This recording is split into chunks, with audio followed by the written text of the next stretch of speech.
근데 이게 어쩔 수 없는 게 자본의 힘이 파워가 세지면요 문화적인 파워도 세질 수밖에 없는데 당연히 미술계도 영향을 받고 자본가들이 옛날 화가들에게 투자한 것보다 자신이 알고 있는데 아직 뜨지 않은 화가들에게 투자한 게 훨씬 낫겠죠. 그래서 우리나라가 경제적인 성장을 엄청나게 했잖아요. 문화적인 파워가 당연히 세지고 현재는 대중문화에만 큰 영향을 미치지만 계속 유지되다 보면 한국 미술 시장에도 영향을 줄 거라고 봅니다.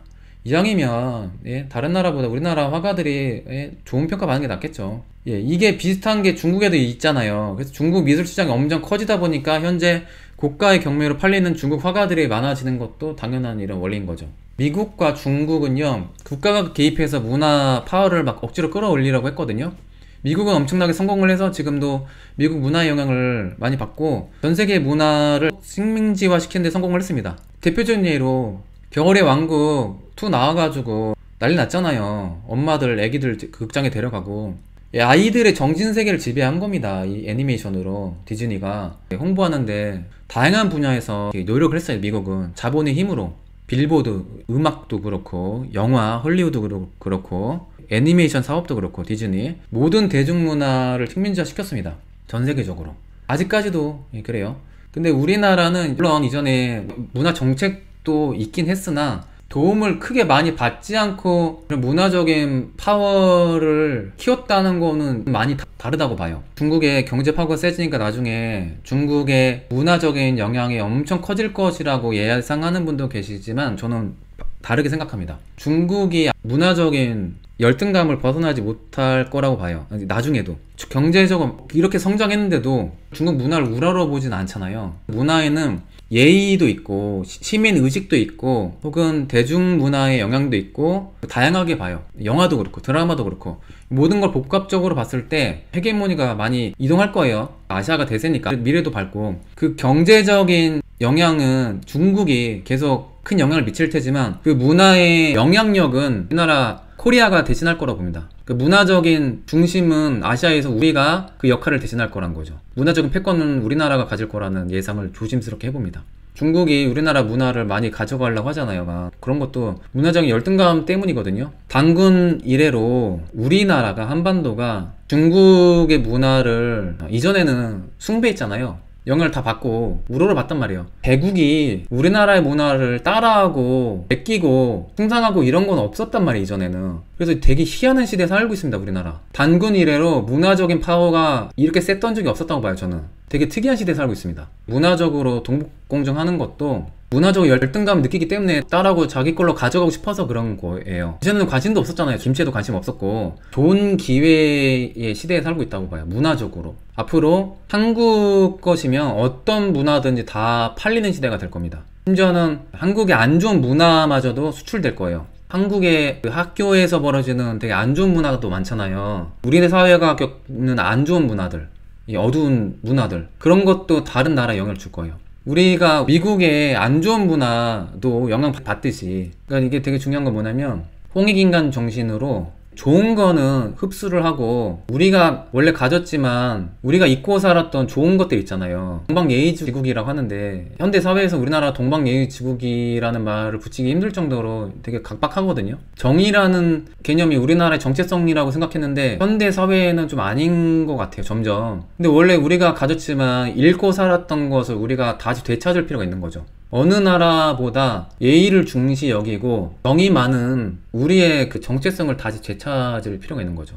매너 있게 인종차별 하지 말고 어느 나라들보다도 인종적인 편견 없이 잘 대해줘야 정말 나이스한 코리아가 되는 겁니다. 그게 코리아 브랜드가 되는 거고, 자본도 그렇고 세계 패권을 쥐었던 유럽 국가들, 그 다음에 미국도 그렇고 식민지를 하고 나중에 독립시켜주면서 도와주는 척 했지만 결국에 착취를 했잖아요. 우리나라는 좀 다르게 개발도상국에게 도와주면서 문화적으로도 영향을 주고 윈윈 하면서 약탈하지 않고 한국은 진정성 있게 우리를 도와주면서 같이 잘 살려고 하는구나, 이런 이미지가 있었으면 좋겠어요. 이전 다른 패권을 가졌던 나라들하고 다르게.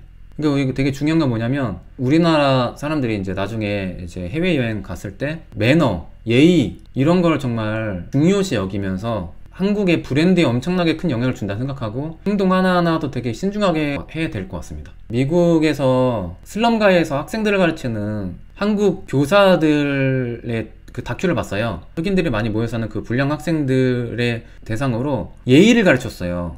90도 인사시키고 존댓말 시키고 식사할 때 어르신 먼저 수저 먼저 주고 물 따라주고 이 문화부터 가르쳤습니다. 그리고 태권도도 좋은 게 뭐냐면 예의를 가르치잖아요. 그래서 긍정적인 영향을 주는 겁니다. 해외 학부모님들이 좋아하는 이유가 애가 달라졌다고, 아이가 예의를 가르쳐서 어른들을 공경하는 걸 배워온다고. 우리가 가진 엄청난 장점을 그분들이 해외에서 보여준 거거든요. 근데 정작 우리나라는 그런 장점을 가졌는데도 잊고 사는 게 많은 것 같아요. 우리의 본 모습이란 말이에요. 그러니까 우리 뭐 요즘 꼰대란 말 많이 하잖아요. 꼰대적인 면이 우리가 가진 장점이 될 수 있다는 거예요. 그 다큐를 봤을 때 어르신에게 존댓말을 한다는 게 되게 인상적이었대요. 그 외국 사람이.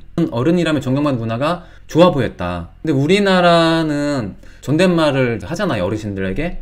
우리는 당연하게 여겼지만 다른 외국 사람들, 존댓말 문화가 없는 사람들은 어쩌면 일생에 한 번도 존경을 받지 않아 봤을 수도 있겠구나, 이런 생각을 했어요. 우리나라의 존댓말 문화가 있기 때문에 어느 누구라도 이제 나이가 있으면 어린 사람으로부터 형식적으로라도 존경을 받을 수 있는 거죠. 그러니까 이게 우리가 가진 장점이 될 수 있는 거예요. 이런 것도 꼰대가 아니라 우리의 좋은 거를 정말 잘 유지시키고 안 좋은 거는 버리고. 우리나라 사회 지금 쌍박하잖아요. 원래 우리의 본 모습이 아니라는 거죠.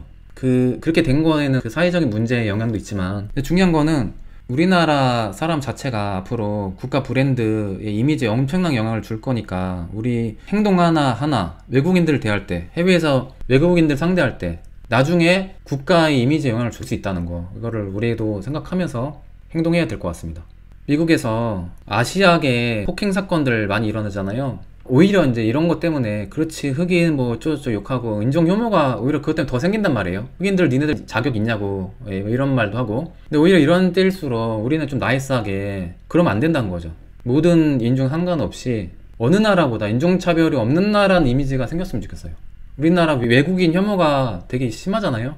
우리나라의 그 유학생들이라든지 다른 나라에 사는 교포들이 겪는 그런 인종차별을 생각했을 때 우리만큼은, 우리나라에서 사는 외국인들한테 함부로 하면 안 된다는 거죠. 홍익인간 정신을 따르면, 널리 인간을 이롭게 하려면 인종차별하면 안 되는 거죠. 우리만큼은 인종혐오, 그런 사건이 있으면 있을수록 이성적으로 잘 대해줘야 되지 않을까. 아무튼 근데 이런 문화 파워와 관련해서 예술가들 이런 인지도도 올라가는 거거든요. 방송을 끝까지 잘 들어주셔서 감사드리고,